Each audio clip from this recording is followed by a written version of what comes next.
ఊపిరి పీల్చుకునే ప్రతి గుండెలోనూ కొంత బాధ అనేది తప్పకుండా ఉంటుంది. కొందరు దాన్ని కన్నీళ్లతో చూపిస్తారు, మరికొందరు చిరునవ్వుతో చూపిస్తారు. బాధను కన్నీళ్లతో చూపిస్తే కాస్త ఊరట ఉంటుంది, కానీ చిరునవ్వుతో చూపిస్తేనే ఆ బాధ అనేది ఎలా ఉంటుందో మీ ఊహకే వదిలేస్తున్నాను. అర్థమైందనుకుంటా.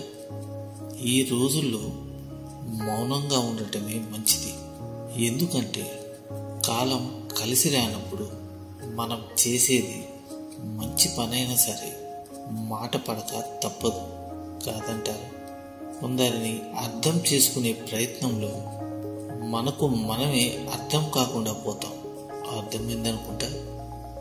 మర్చిపోవటం అంటే కనపడని కన్నీటిని దాస్తూ నవ్వుతున్నట్లు నటిస్తూ బ్రతకడమే. చాలా వరకు ఇష్టాలు, అలాగే ప్రేమలు ప్రేమించాం అనుకున్న వాళ్ళ మీదే చూపిస్తూ ఉంటాం, కానీ కోపాలు మాత్రం నిజంగా ప్రేమించిన వాళ్ళ మీదే చూపిస్తాం.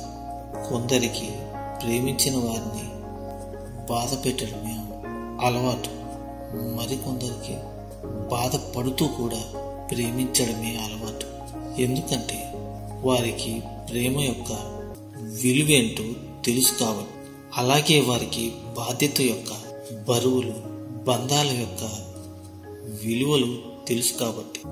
జీవితంలో బాధ్యతలు లేని బాల్యం కంటే బాధ్యతలు గల యవ్వనమే నిన్ను ఎక్కువగా ఏడిపిస్తుంది.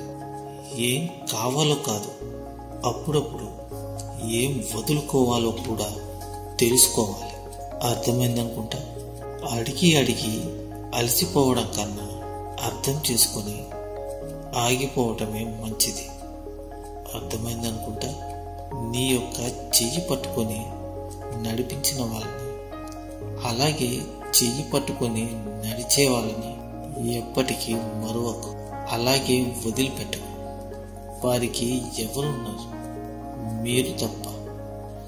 మనుషులు ఎలా ఉంటారు అంటే ఎవరికి చెప్పకూడదు అని నమ్మకంగా చెప్పినవే 10 మందికి పంచేస్తారు.